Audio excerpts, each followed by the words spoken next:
In this video, we're going to take a look at how you do the use of English Part 2. So what do they test in Part 2?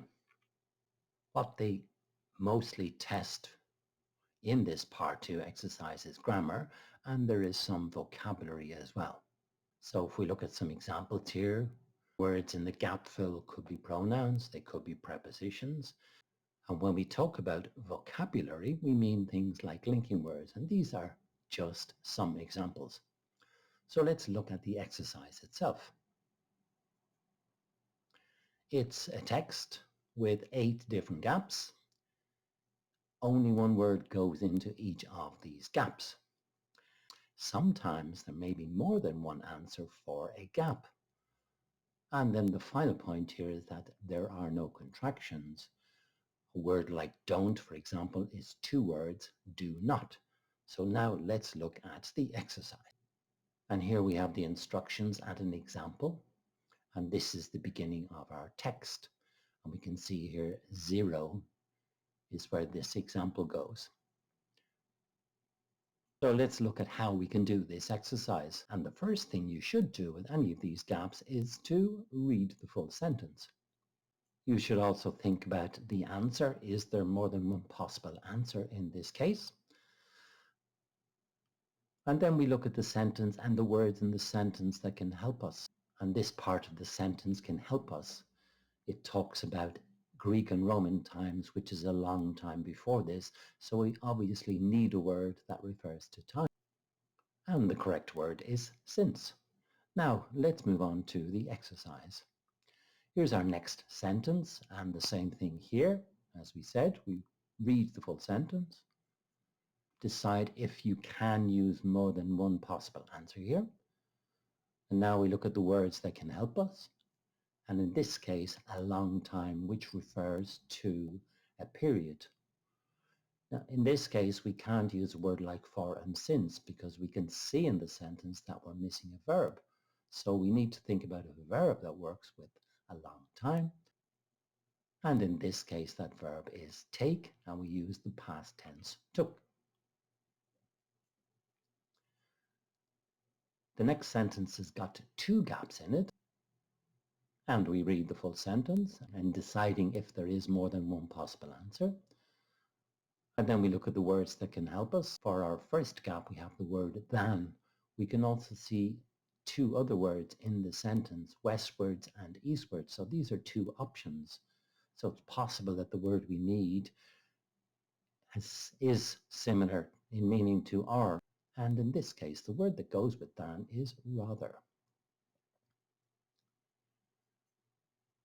Moving on to our second gap, and again we look at the words in the sentence, and in this case here we can see verb set, and this is going to help us decide what's missing. And we need a phrasal verb that means to travel, and in this case there are 2 possibilities: to set off or to set out. In our next sentence we also have 2 options.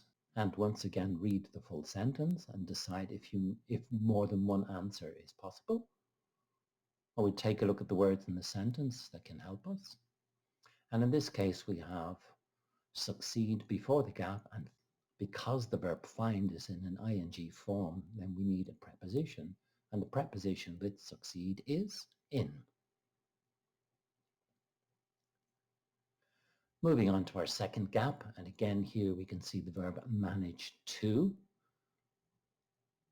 So we probably need an auxiliary verb, but we also know from the beginning of the sentence that this is a past tense, so we need a past auxiliary. So the correct answer here is did. In our next example, again we read the full sentence, decide if more than one answer is possible. And here we can see the word across, which is going to help us find the answer. So this is probably a phrasal verb, and in this case we want a phrasal verb that means to discover or to find, and that answer is came. In our next sentence, and we read the full sentence and decide if more than one answer is possible. In this situation we have the word soon, so we need some kind of preposition that would work with this. So we need a word that refers to the time. And in this case here, the best word is after. And the final sentence of this exercise. And once again, read the full sentence, decide if perhaps more than one answer is possible, and then we look at our words in the sentence. So here we have an expression. We have the verb to be and we have sail, which is a noun. So this is an expression and we need to decide what word goes with sail. And in this case, the preposition is on. Before we leave this, let's just quickly look at some examples of the words that you may need for this exercise. And it's quite a big list. Articles are possible, a, an, or the. Auxiliary verbs, as we've seen, does, can, may, might, did, and have. Linking words are also possible. Possessive pronouns, his, their, our. We may need to use relative pronouns, and then there are lots of prepositions that we may need to use. Sometimes we also find words that are connected to comparatives and superlatives. And then finally we have this group of words which are determiners. What is important in this exercise is to focus on the gap and the words you find before and after the gap.